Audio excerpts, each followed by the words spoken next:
All right. So let's get started with this lecture. If there are any questions, as usual, please do ask. As I said, we're going to spend more time on QED, renormalized QED at one loop.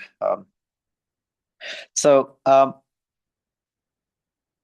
the the QED diagrams that are divergent, it's a renormalizable theory. The diverging ones are vacuum polarization, which is a quantum correction of the full propagator for the photon, the fermion self-energy, which is the full propagator for the fermion, and then the vertex. These are the only Feynman elements of the Feynman diagrams that there are in QED. At one loop, all the diagrams that we need to care about are this one, the vacuum polarization at one loop, the fermion self-energy, and the vertex. So we did this. Today I'm going to review it again and go through the physics of it. But I want you guys to recall the key ingredient of this. Of course, these integrals are divergent. We use dimensional regularization, which was a way of turning the divergent integral to something finite by introducing scale mu and doing the integral instead of 3 plus 1 dimensions in d plus 1 dimensions. Mu has to be there for dimensional analysis. And so I should tell you in advance how what the structure is, because I think it's better to see where we're going. So this is how we dimensionally regularize, right? So we do dimreg to get finite answers. Then we're going to expand the dimension near 4 dimensions. So d is going to be 4 minus epsilon. Why minus? Because 4 plus makes it more divergent, right? So 4 minus epsilon, there will be 1 over epsilon corrections. Those are the log divergences, right? In dimension counting, naive dimension counting, there are log divergences. Here they show up as 1 over epsilon, right? So that's what we do. But one important piece of terminology that I'm going to tell you right away, this is conventional. It's this. Often, as we saw, well, how did we get this 1 over epsilon? We had an expression that was had this structure. It had the structure of mu over delta to the power of d minus 1 over 2 or something, to some dimension, epsilon over 2, I think. This this delta is m squared minus x1 minus xq squared, the thing that we got from Feynman parameters. Then when you expand this in small epsilon, you're going to get a term which is log of mu squared over delta. There were a bunch of gamma functions outside as well, right? From the expansion of the gamma function, we get this e to minus 4 gamma, right? The Euler constant. This is something that's always there, right? These integrals, if you recall, they always involve these gamma functions. So what is conventional is to, instead of looking at the coefficient of 1 over epsilon, what the conventional is that to define 1 over epsilon bar as 1 over epsilon plus half ln of 4 pi e to minus gamma. And then this 1 over epsilon bar, of course, is divergent as epsilon goes to 0. If you discard the coefficient, if you discard the 1 over epsilon bar term, this is called the ms bar subtraction scheme, right? Of course, it is a scheme. There's no canonical physics associated with it, right? Is it clear? You have an expression that diverges as epsilon goes to 0. The structure of the divergence is such that there's always this e to minus gamma term, ln of 4 pi e to minus gamma term appearing. So what we do is we define this epsilon bar, 1 over epsilon, so I'm using this formula. And then we say if you discard the coefficient of 1 over epsilon bar, if you discard the 1 over epsilon bar, which is discarding a way of discarding infinity, we call that ms bar subtraction scheme. There's clearly no physics associated with there is no way of saying that here's an infinite expression, right? There's no unique way of discarding the infinity, right? As you see it, we just shifted it, right? But the prescription is very clear. The prescription is dim reg, expand in 4 minus epsilon, form this 1 over epsilon bar, and throw it out, right? Of course, there's no, again, I repeat, there's no mathematical truth associated with this. This is just a way of, arbitrary way of making things finite. But because it's algorithmic, it has a name, MS bar subtraction scheme, and is helpful in calculations. So I think those of you guys who have looked at any actual physical data, a lot of times when people report data, they talk about the subtraction schemes, and MS bar is perhaps the most commonly used one for gauge theories. All right, is that clear? We're going to repeat this over and over again. All right, so how did the calculation go? Here's the thing we were trying to calculate. Sorry.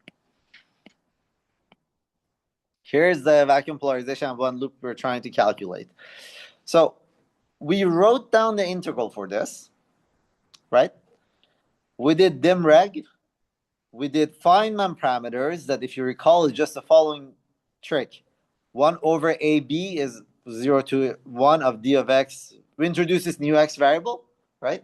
And then define an L variable, then did a Wick rotation, and then perform the integral and d dimensions. Those are all the steps. Now, why did we use this 1 over AB? What were the A and B's? Propagators, right? They were propagators. So this trick says, so, like, there is some propagator, there's this propagator, there's this propagator. If x is a parameter between 0 and 1, you could view it as like a weight, right? You give a weight to this guy, a weight to that guy, right? All right.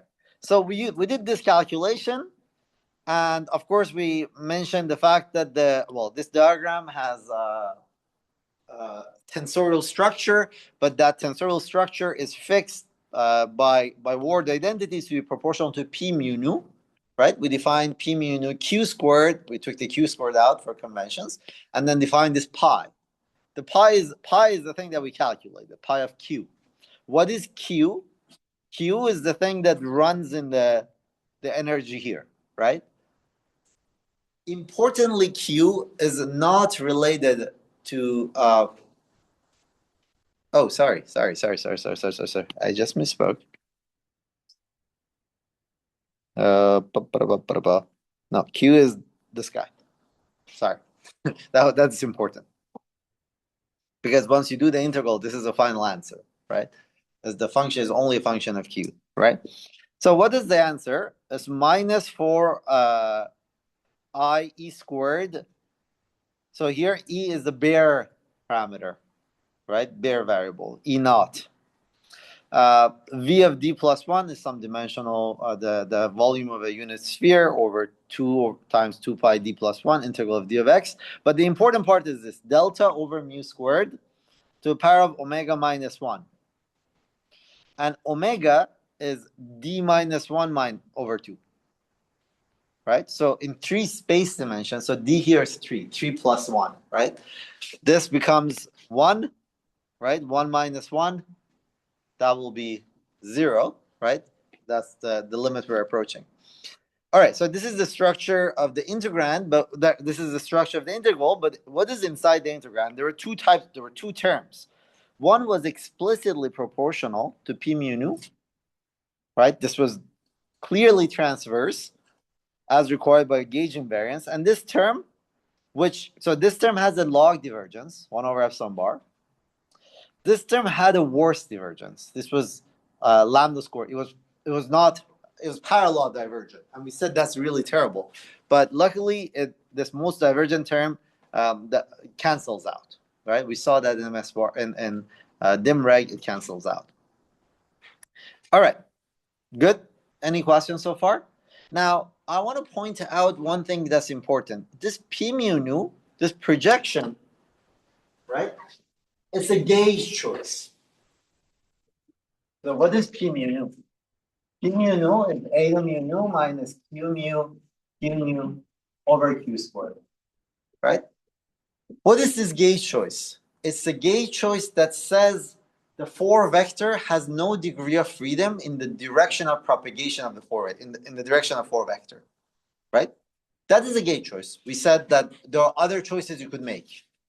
You could do the Lorentz gauge where there's no degree of freedom in the direction of propagation of the 3 vector. More generally, there was also the Feynman gauge. What was the Feynman gauge? Feynman gauge was this. So more generally, what you could define as a set of gauges called arc C gauge. 1 minus C or C minus 1. Okay. I think plus. Yeah. The arc C gauge. Where C is a variable that goes from 0 to 1. Right? We're going to come back to this. So this term is not clearly gauge. It's not very clear that this term is not gauge invariant, right? Because there's a gauge choice to be made. Good. One thing that's important to notice is that because this is gauge theory, often your integrals, your loop integrals, will take different forms depending on the gauge. So keeping the gauge explicit is helpful. We're going to use this over and over again. You're going to see that when we deal with non-abelian gauge theories, this is actually going to play a crucial role. All right. Okay. So the bare parameters, there is this E naught squared over 4 pi that appears in so that appears in all interactions, right? In the scattering of say electrons, right? Electron positrons, because you have 2 vertices, right? In those scattering processes, or here actually doesn't matter. These are the bare parameters that defines the alpha QED bare, right? Pi q squared. After the dust settles, right?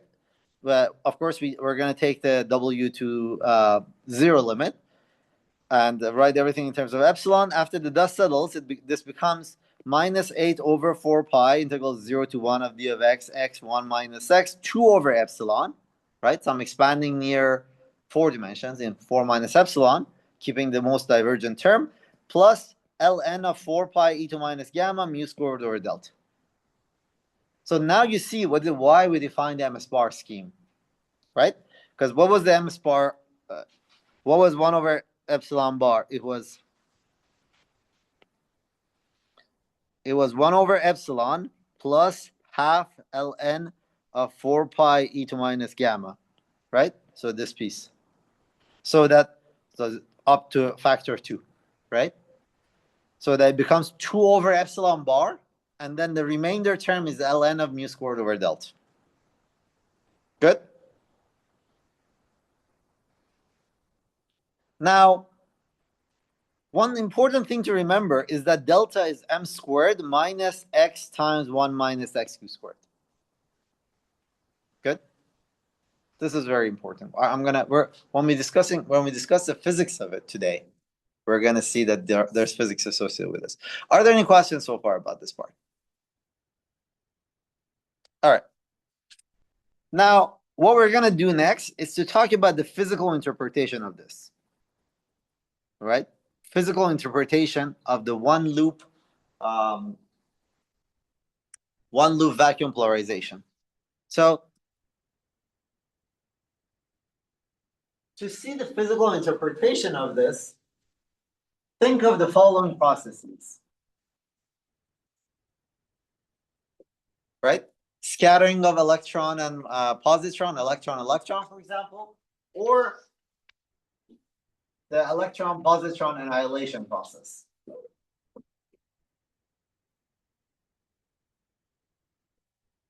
Right? This could annihilate to muon and muon, antimuon as well. Right? These 2 processes. So in this case, this is P, this is P prime, this is Q, right? K prime. Well, I don't need to worry about these. Let me not. And in this case, it's P prime. Oh, sorry. P prime, K prime.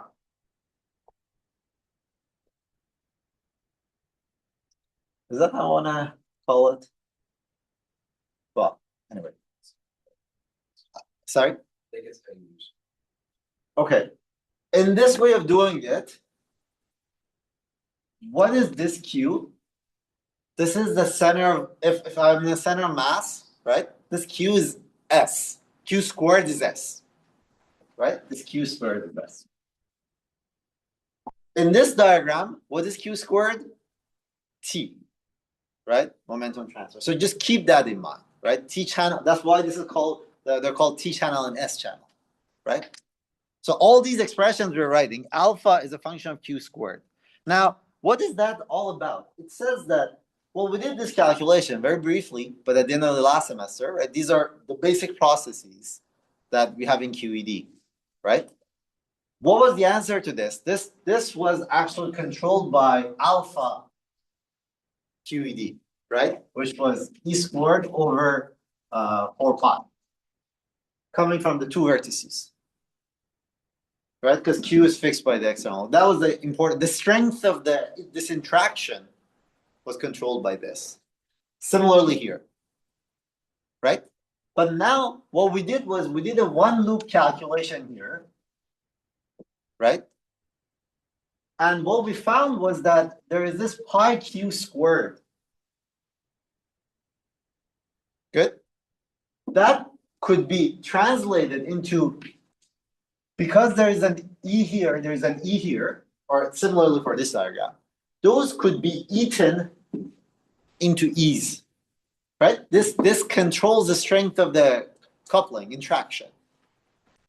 So one physical interpretation for this pi Q squared is the strength of the interaction, the coupling, and now because it depends on Q squared, right?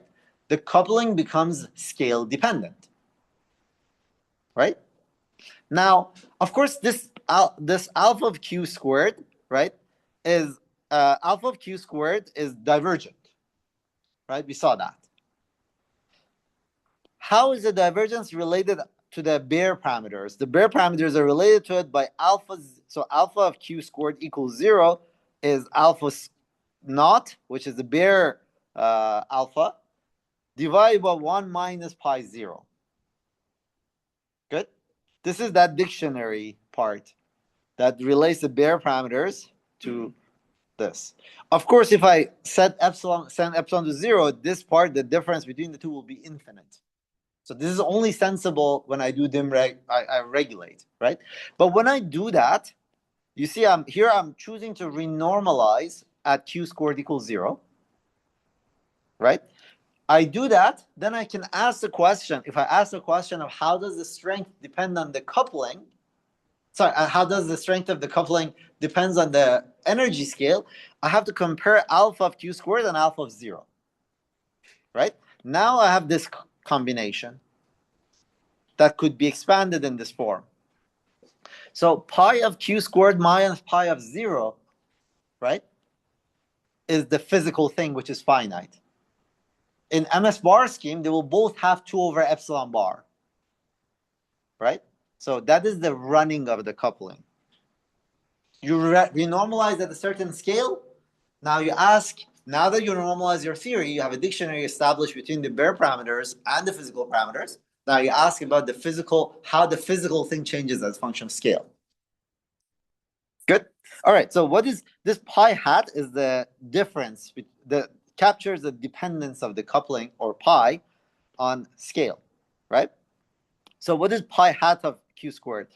It was pretty clear in the MS bar scheme that the way I wrote it, this is ln of mu squared. This piece will drop out, right? 1 over epsilon bar will drop out. What was the rest? ln of mu squared over delta, right? Delta is the only Q dependent term because we're subtracting mu squared falls out, and we're going to have ln of delta of 0 and x divided by Q squared and x. Good? Everybody's with me here?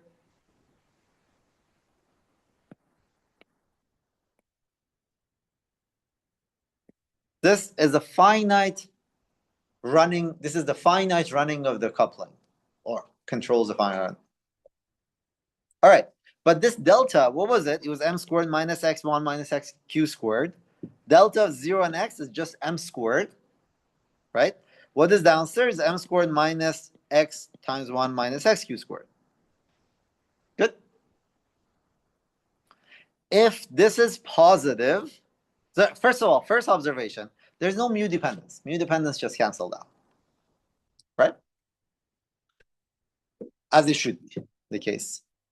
Now, what are we calculating? The calculation is it's about vacuum polarization, right? The contribution, or if you are to interpret this as a renormalization of charge, right?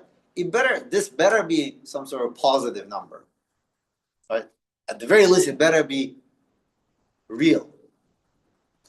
The answer to this integral is real as long as this downstairs here, everything stays positive.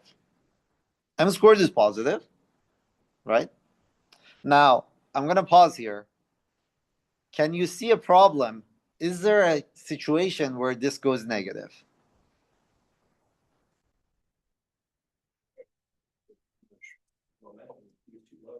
If Q is too large, it will go negative. What is the physical interpretation of that? Can you actually see what is the minimum Q squared where it goes, it can go negative?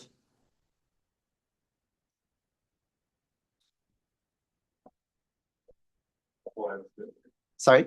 4m squared. What else happens at 4m squared? Pair production. So what are we seeing? We're seeing that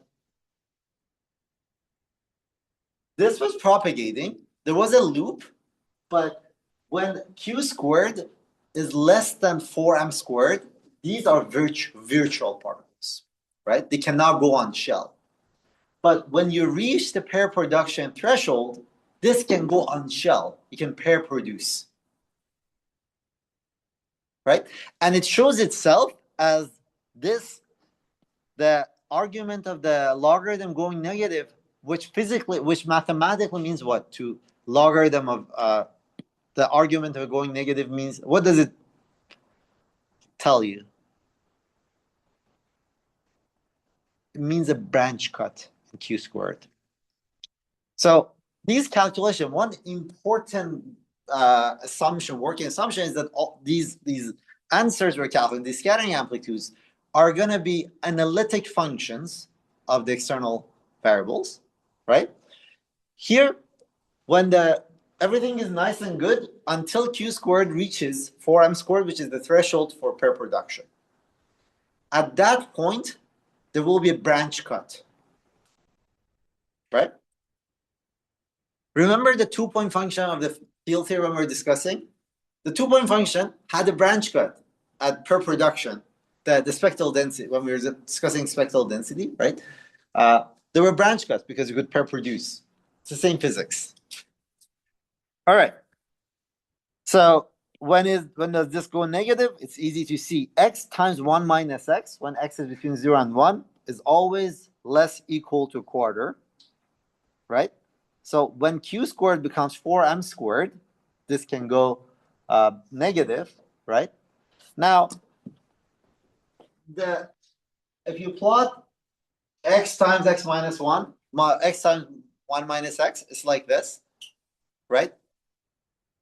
So this is a second order. This equal to 0 is a second order equation.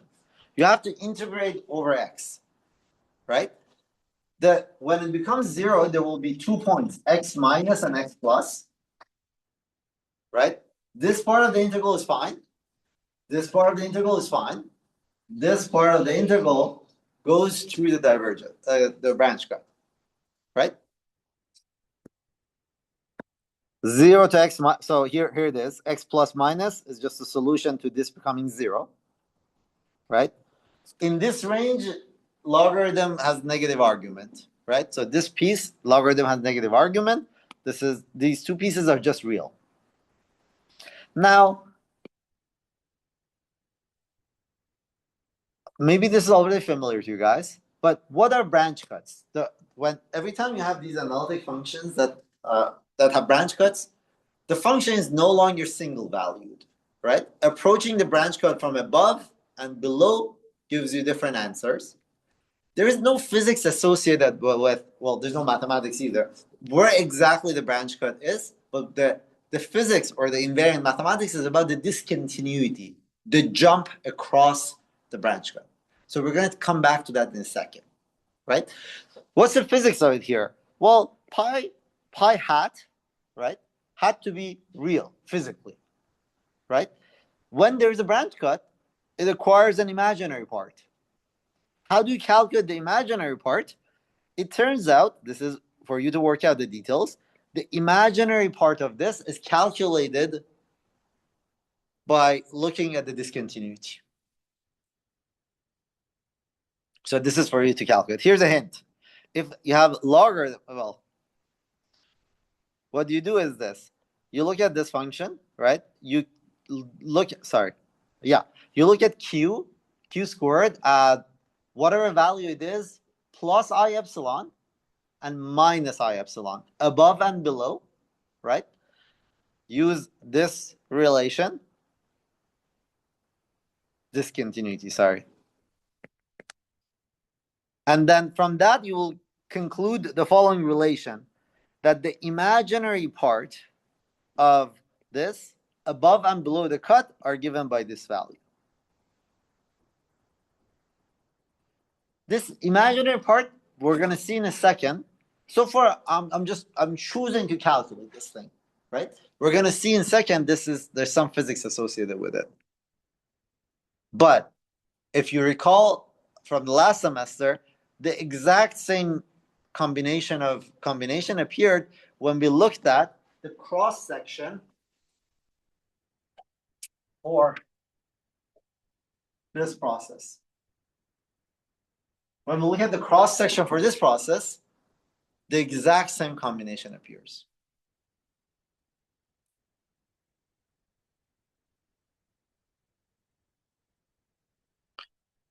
This is not a coincidence. It's a consequence of what's called the optical theorem. I'm going to go through it now. All right. So here, all I'm doing is I'm just calculating the imaginary part of pi hat. Good. Questions?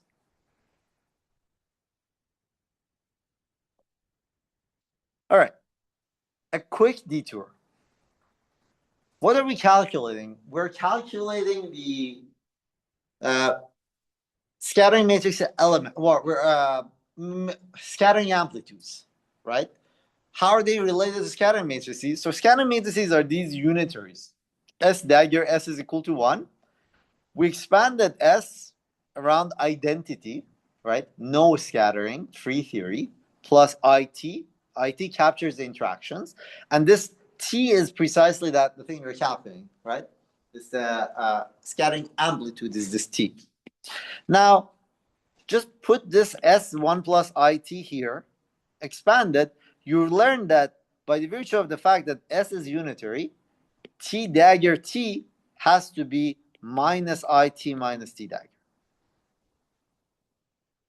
So because T is related to a unitary matrix in this way, is constrained by unitarity, that T dagger T has to become has to be equal to its imaginary part. All right, so let's look at this equation. Let's put this inside. Look at matrix elements of it: K1, K2, P1, P2. These are in and out states. All right. Now let's stick in a resolution of identity in the middle. So you will have to sum over n particle states, right, and their corresponding momenta. Good. So what am I calculating? I'm calculating so let me, right, and their corresponding moment. So what's the interpretation of this? This is a sum over n of integral of the scattering amplitude of P1, P2 going to a set of n particles matrix elements QIs, right? And then the scattering amplitude of K1, K2 going to QIs. Good. So this is the right-hand side. What is the left-hand side? The left-hand side has to be is minus I P1, P2, T, K1, K2, minus P1, P2, T dagger K1, K2, which is the 2 times the imaginary part of K1, K2 to P1, P2.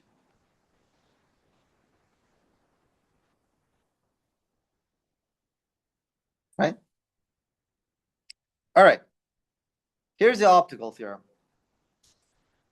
It says that, well, we just saw that. The square of the amplitudes with arbitrary final states is related to the imaginary part of the, oh, sorry, I forgot. I said something wrong here. I think it's fine. The square of the amplitude with arbitrary final state is related to the imaginary part of the amplitude if we take PIs equal to QIs. So let's see what happens if I take PIs equal to QIs. If I take, PI is equal to KIs, right? PI is equal to KIs. This is the imaginary part of the scattering amplitude of, say, P1, P2 going to P1, P2, right? This, when I put here, K1, K2 equal P1, P2, this is what? This is the total cross-section, right? What is the total cross-section? It's the amplitude for P1, P2 going to anything squared, right? Summed over those anythings, right? So optical theorem says it's a consequence of unitarity that says the square of amplitude with arbitrary final states is related to the imaginary part of the amplitude if we take Pi equal to Qi. Here is the expression for it. This is for 2-to-2 scattering, but of course it generalizes to end-to-end scattering.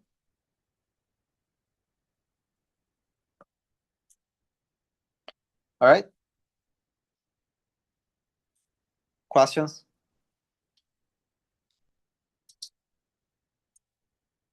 What we just calculated above here was imaginary part of an amplitude, right? What was that amplitude? So we just calculated the imaginary part of this, right?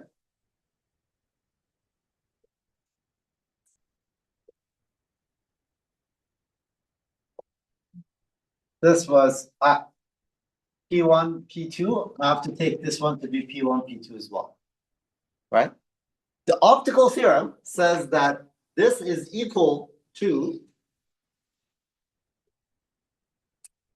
oh, sorry. Well, let me not put errors. P1, P2 to a bunch of things, right? Let's just, for diagrammatic purposes, draw 2 of them. Squared. What does that look like? Superficially, it looks like cutting the diagram in half. And now it looks like M star. That's the origin of it, right? So the discontinuity of MS is 2IM of this imaginary part, right? Imaginary part of this is just guy. Of course, this is not an equation. This gives us that, right? Because here I'm drawing the outgoing state to be 2, right? But yeah. By the way, as a physicist, what set of words would you say to justify this diagram? So I think I said this very, very briefly last semester.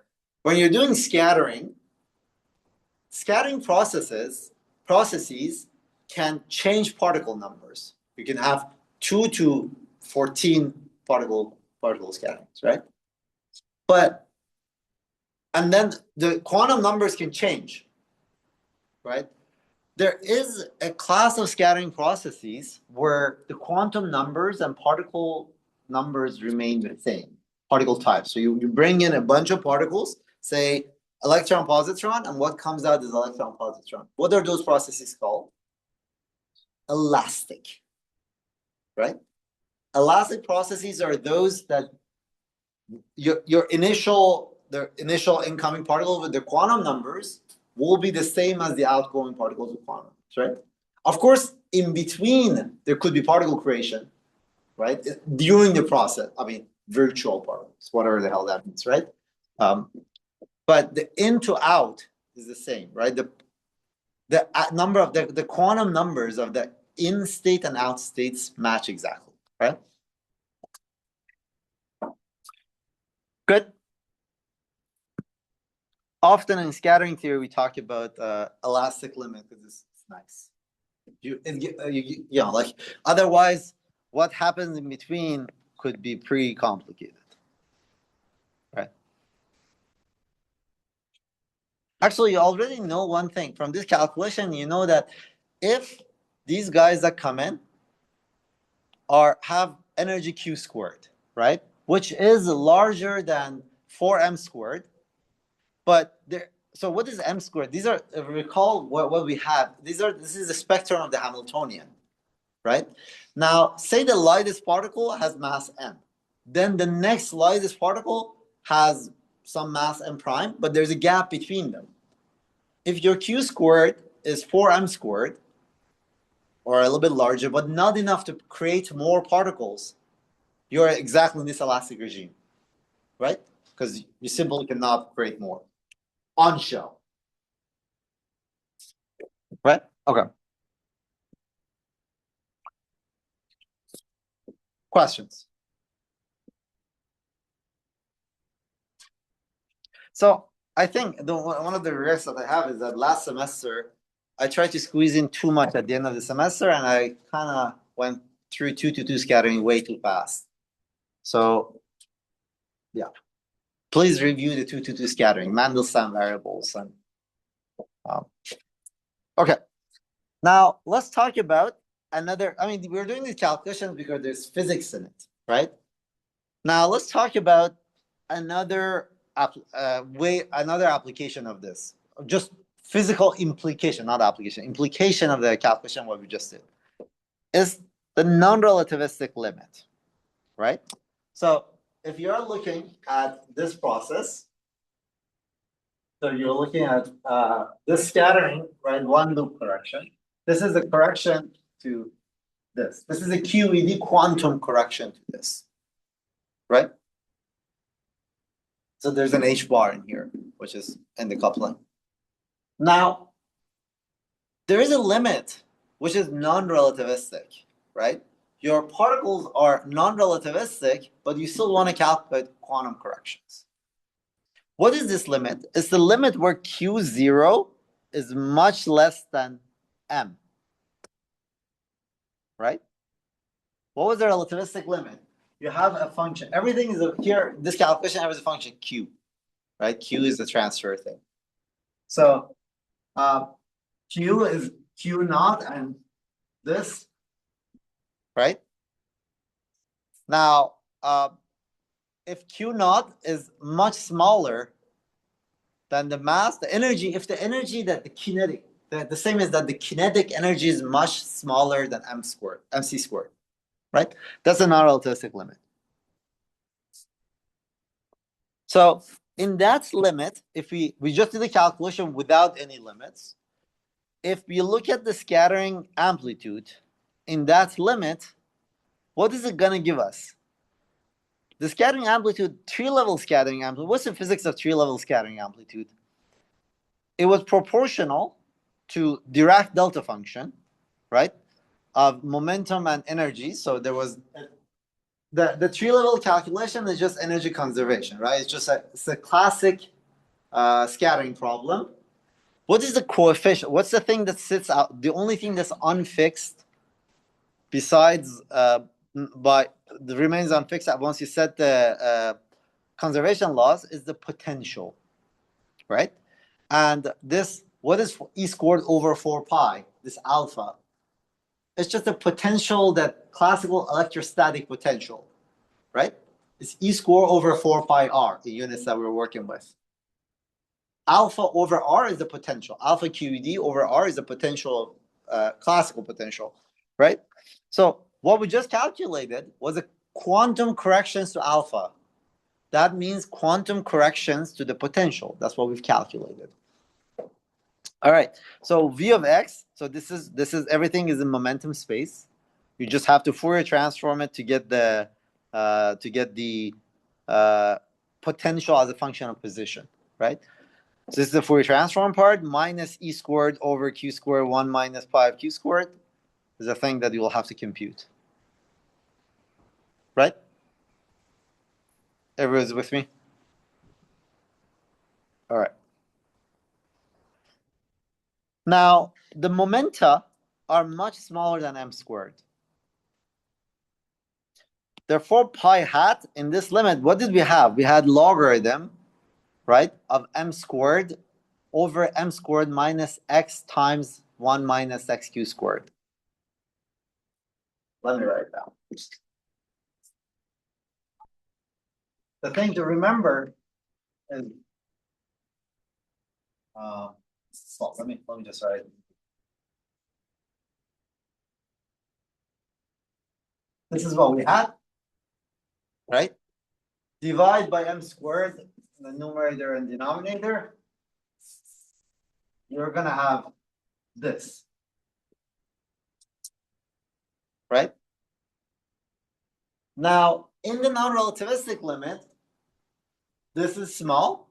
You expand it to the first order, and logarithm you also expand it, right? To first order, you simply get q squared over m squared. So what you learn is that the running of the coupling is interpreted as a q dependence, scale dependence of the potential that electric charges feel. And how is that? It's 2 alpha over pi, 1 over 30, q squared over m squared. So what was initially the potential? Electrostatic potential, true level, was minus alpha over x, right? This becomes minus 2 alpha squared over 15 m squared Dirac delta function. Now, a bunch of comments here. So let me just pause. Is it clear that this is a calculation? Because once you plug this in inside here, right, the Fourier transform will give you a Dirac delta function here. So first thing is that it's 1 order higher in alpha. So it's a quantum correction, right? The second thing is that it's just a Dirac delta function. Seems like it's short range. This is related to Lamb shift. Think about how. But this is an artifact of the calculation, the approximation that we just made. A better way of doing it is by looking at V of X. And, of course, V of X will depend on, if you have two charges, right, will depend on their just their distance, right? So you define the variable R as you use polar coordinates. You put one of the charges at center, and then the other guy is at some direction, right? You use polar coordinates QR, Q phi, and Q theta. Now, here you're gonna have cosine Q in the R direction, R dot Q cosine theta.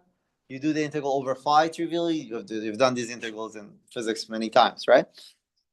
Once you go through this, which I recommend you guys do, so once you repeat this calculation a little bit more carefully, you recover the following expression. You learn that the potential becomes alpha over x, and the correction to it is alpha over 4 square root pi e to minus 2mx over mx to the power of 3 over 2.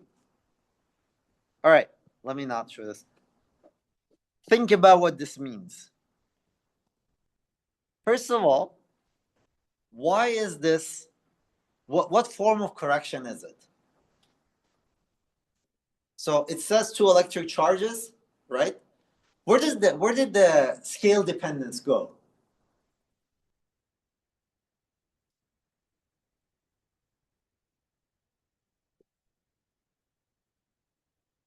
We Fourier transform over Q.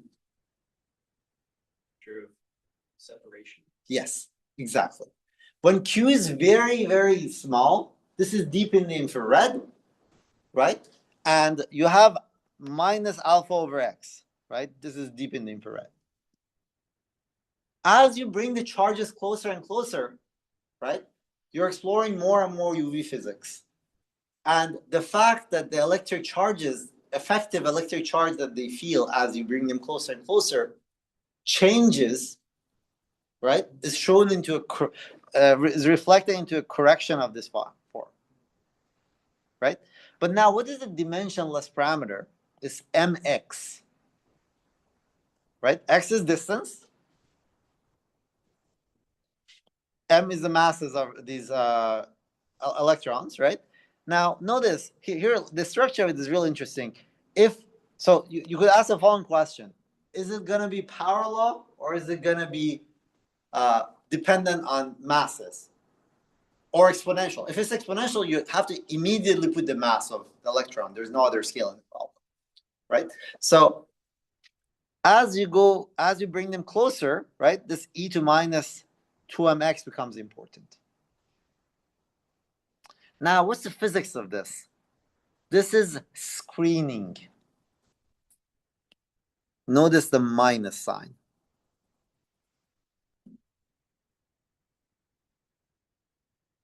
Right? So what does it mean? It means that the charges are screened by a cloud of fermion anti-fermion pairs. Roughly speaking, as physicists, right? These are virtual particles, right? You have an electron, right?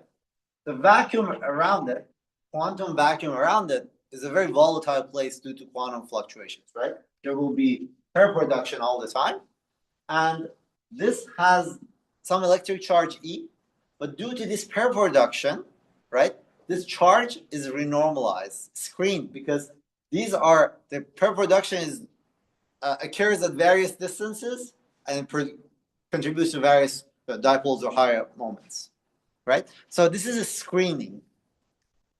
Importantly, what it means is that QED vacuum, quantum field theory vacuum, QED vacuum is a dielectric medium. QED vacuum is a dielectric medium. As you bring them closer and closer, right, quantum effects become more and more important. You behave like a dielectric. You have to take them really, really far out so that the processes are boring. Good? Now, yeah. I just have like a more conceptual. At what point, like when we were deriving this, how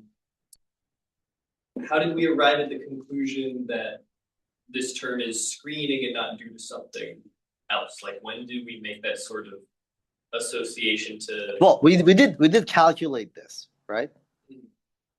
We did calculate. This is like an afterthought, if you wish. Okay, so this the idea that it's caused by screening is more of a. That's just physicists trying to make it intuitive. Yeah, okay.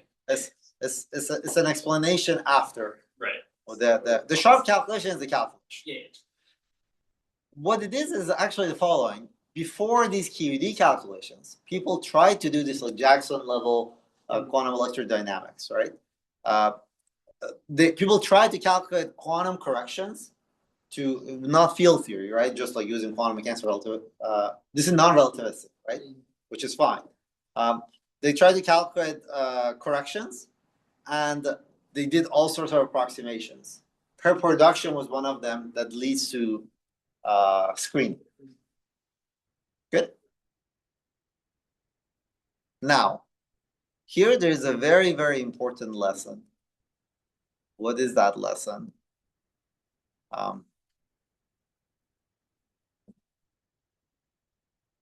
The question to ask is this.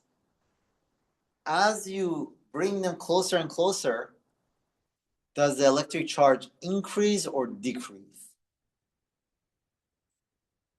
If you bring them very, very close, deep in the UV, and the effective electric charge goes to 0, means that the theory in the UV is free. As you bring them closer and closer, the electric charge gets stronger and stronger, means that the UV theory is strongly coupled.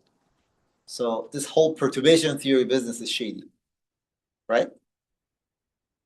We're going to talk about this in depth when we get to non-abelian gauge theories. But QED, I'm going to tell you right now, is the electric charge gets stronger as you go to smaller distances. Sorry, how did I say it? Yes, shorter distances. Because, wait a second, sorry, how did I say this? I think maybe I said it incorrectly. Let me see.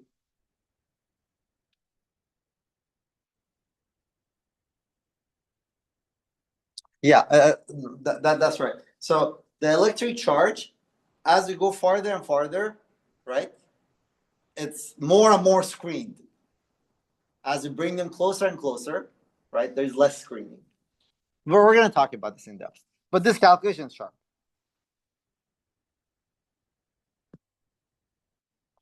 All right, so finally, we're going to start a new calculation today. Questions?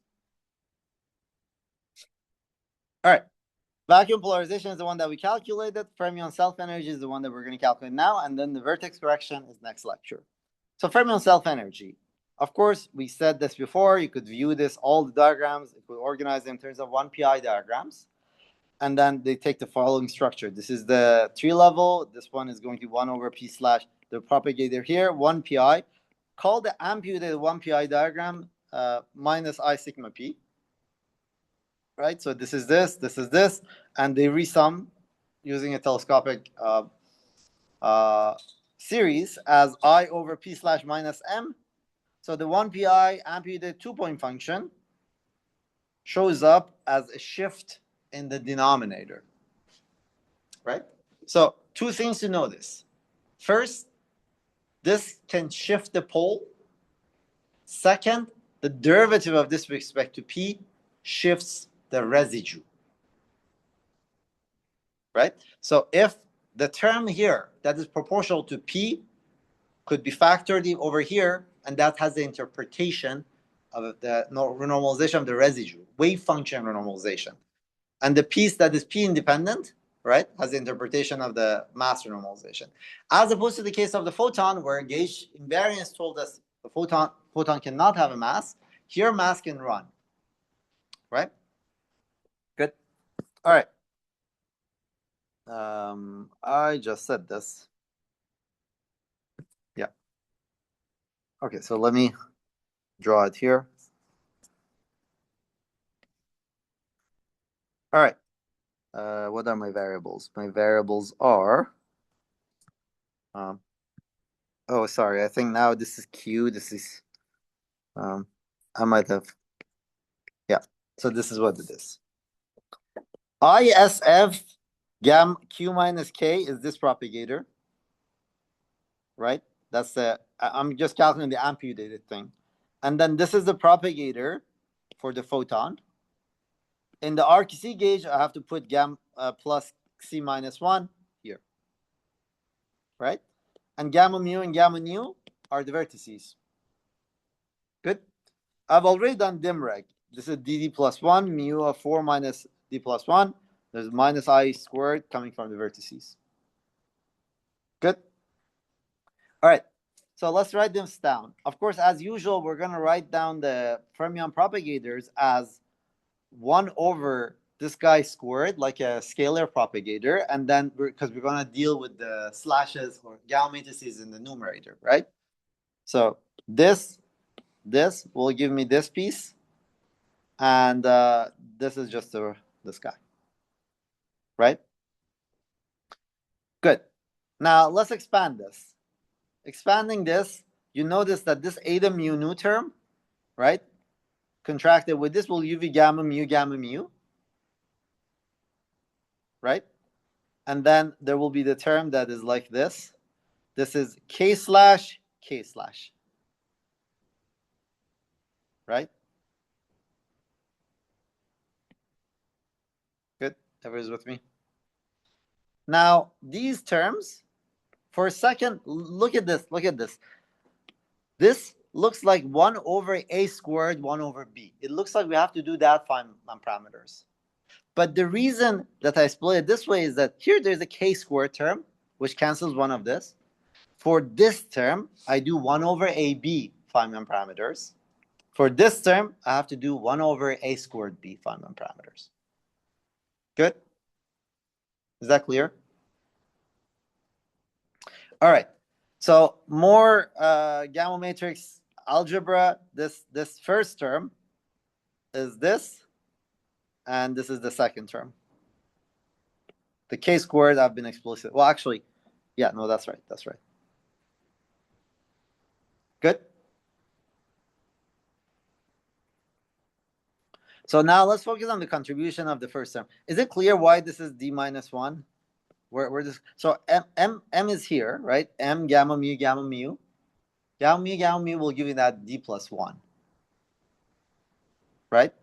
What do I have except for that? I have gamma mu, gamma alpha, gamma mu. Right? What do? I use gamma matrix Dirac algebra to push the gamma alpha out. Right? That gives you this minus 2 term that combined with d plus 1 gives me d minus 1. Right? That's a series of, it's just lines of algebra, but hopefully you can keep track of it. You should keep track of it. All right. Now, contribution of the first term looks like this, right? K squared d minus 1, k slash minus q plus md plus 1. This k squared cancels one of the k squared, so I have 1 over ab Feynman parameterization, and I just repeated integral of d of x. Here's what I get. Same thing as before, right? This was something called L, right?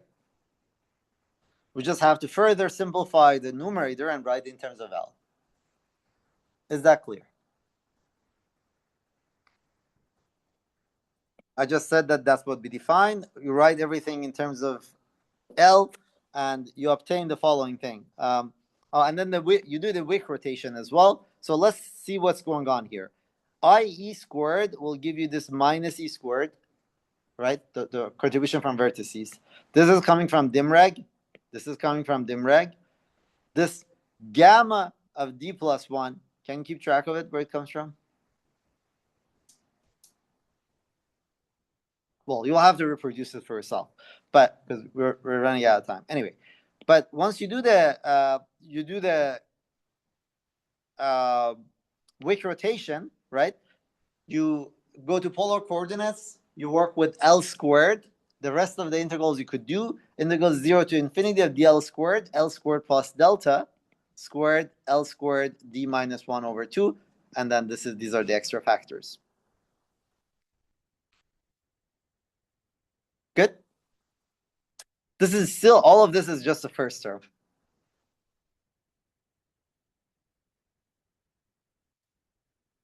All right.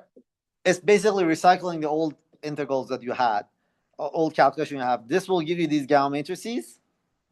Look at the structure. 4 pi mu squared over delta 3 minus over 2. 3 minus d over 2, right? That's familiar. Gamma of 3 minus d over 2. What has changed is this x part of the integral. All right? You expand then 4 minus epsilon, d plus 1, right? You're going to get d over epsilon. Sorry, 2 over epsilon. This is the coefficient. This is the important part of it, right? Plus ln of 4 pi e minus gamma mu squared over delta plus m minus 1 minus x q slash. At this point, it should be clear why we define this 1 over epsilon bar, ms bar scheme, right? Because we want to get rid of this. Ms bar scheme basically discards 1 over epsilon, the coefficient of 1 over epsilon bar term, right? Which is these parts. Now there's this extra bit, right? Extra finite bit. All right. Now what happens with the questions here? Of course, you have to do you will do the calculations for yourself in the homework, but it's rather straightforward. This is recycling the old stuff. Yeah. Parentheses balanced on the right side. Should there be another one? Yes. I think it's here. Let's see. Sorry. Is it here? Actually, wait a sec.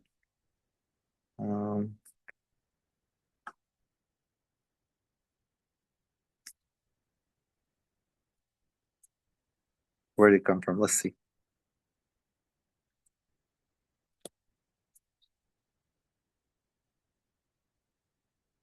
So 1 minus x q slash minus 2m is this part. Well, actually, no, I have to, once you expand it, I don't know. That's a good point. Sorry about that. All right. The important part is let's define a piece. That's the important part. All right, now we have to do the second group of terms. So the second group of terms, this is a numerator. The only thing that's changed is now the denominator has this k squared this. So there are 3 propagators, right? Well, looks like 3 propagators. There are actually 2 propagators, but one of the k squares came from p mu, right? The p mu is a transverse gauge thing. All right, here's the Feynman parameterization trick for 1 over a squared plus b.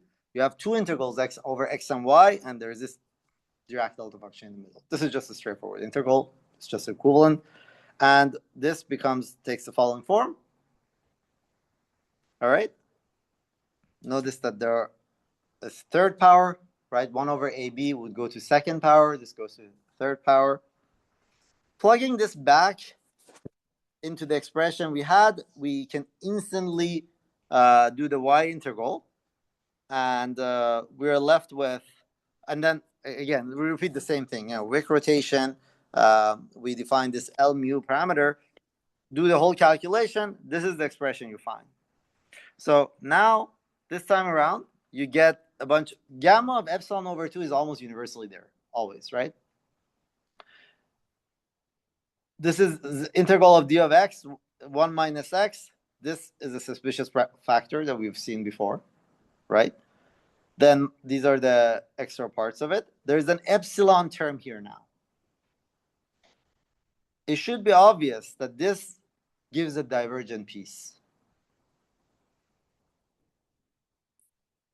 In the M-sbar scheme, you put everything together, terms 1 and 2, you're going to obtain this. So here, you get this is where the divergence term comes from. You put it next to the other one, you get 3m alpha over 2 pi divided by epsilon bar plus alpha over 4 pi m4 plus ln of mu squared over m squared.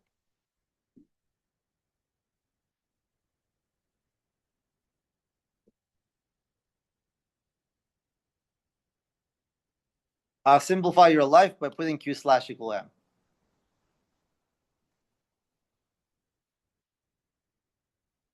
Do you see what I've done? What was delta? It was m squared minus x times 1 minus x q squared. If I relate q to m, right, what I'm doing is I can just factor it out and do the integral over x. Right? All right, so this is the answer. This is the MS bar scheme says this is the finite piece and this is the divergent piece. Now, back to the propagator. The propagator comes from the pole of q slash minus m star, the bare mass, minus the amplitude diagram we just computed at one loop, right? At q slash of m of pole, it has to be 0. This is a renormalization condition. It's clear what's going on, right? Good. At the physical mass, right, you should have a pole. So the physical m of pole is the m0 plus the sigma of evaluated m pole, right? So now this sigma had the divergent piece and a finite piece.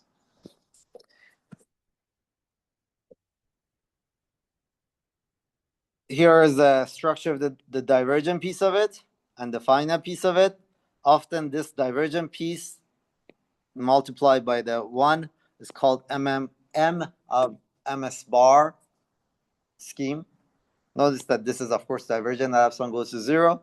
And M of pole is MS bar scheme 1 plus order alpha, right? The correction to it is this comes to through the final piece, right? So it becomes M of MS bar 1 plus alpha over 4 pi 4 plus 3 ln of mu squared over m squared of bar scheme. This is the renormalization of mass. These manipulations at this point are not terribly physical because they rely on M-spar scheme, which is a scheme for discarding infinities. What is physical is the comparison of mass at two different scales, right? Here we're just renormalizing things. Good? Questions?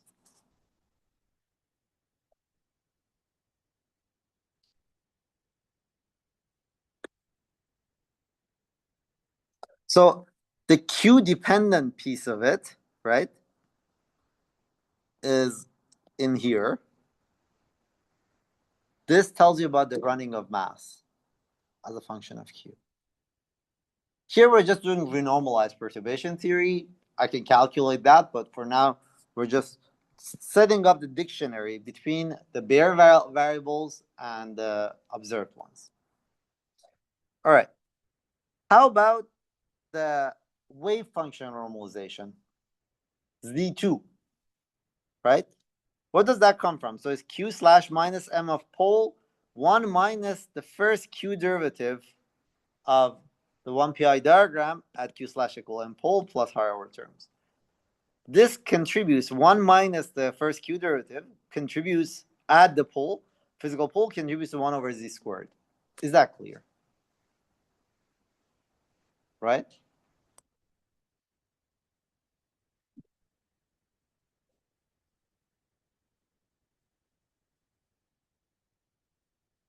I think I said this before. If, when you expand this, there will be a Q slash piece of this, right? And then there will be a piece which is order 1. Roughly speaking, well, not roughly speaking, this we'll factor it here, right? That will be viewed as a normalization of the wave function, 1 over Z squared, right? The right combination that remains will be interpreted as the normalization of mass, right? That's why I'm taking this, I'm taking derivative with respect to Q and then setting it as the mass, physical mass. That's the second renormalization condition. Let's actually call it second first. It's a renormalization condition, right? So now that fixes the divergent part of the Z2, right? Which is minus alpha over 2 pi 1 over alpha epsilon bar, MS bar scheme again. Good. So what have we done? We did 2 of the 3 diagrams. Vacuum polarization as one loop. We saw that the running of the coupling, alpha, as a function of Q, that had to do with pi of Q. In the vacuum polarization, the key thing that we computed was just pi of Q, right? For the second diagram, which is fermion self-energy, we saw that quantum corrections shift the mass and the wave function normalization. Good. The interpretation of pi of Q was actual wave function normalization of the photon that we just tried to reinterpret as a charge normalization. All right, this is the end of this lecture. Are there any questions? So let me just summarize. We did this diagram and this diagram, right? The structure of it, where there were a bunch of divergences, we did dim reg.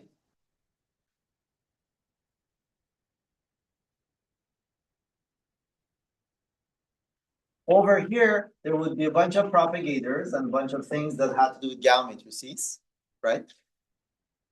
We use Feynman parameterized parameterization. If it's 1 over AB, 1 over A2 squared B, blah, blah, blah. Structurally, what happens is that what they do is that they introduce this X and Y variables, which they're like weights between 0 and 1, right? That the construct combination. The point here is that you have something A, something B, right? What you want is something squared, right? And final parameterization gives you something squared. Why do you want something squared? Because these, when it's squared, you could do the integrals. You turn it into after you change the variables, L squared minus delta to the power of 2 or 3 or something up here, the L squared, right? That's the other step. Then you do expand near 4 dimensions, 4 minus epsilon, expand in epsilon, right? You introduce the MS bar scheme. This is universally everywhere in gauge theories, right?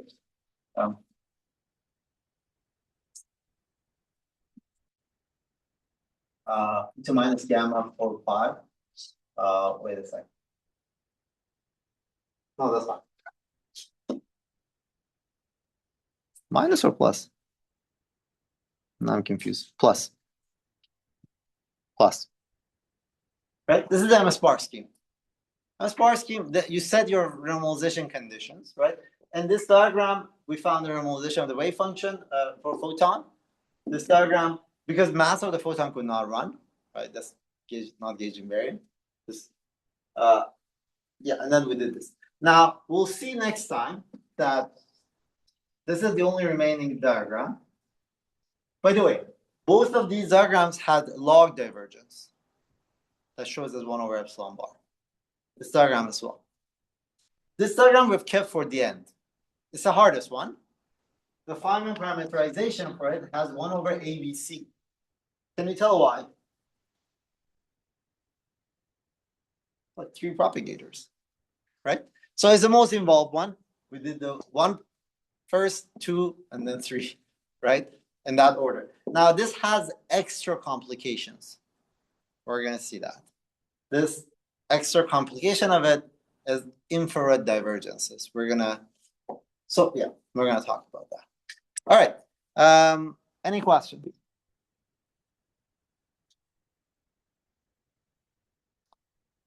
Not.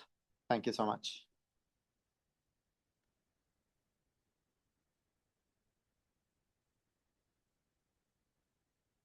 So we're going to do one more perturbative QED. I used to teach this in QFT1.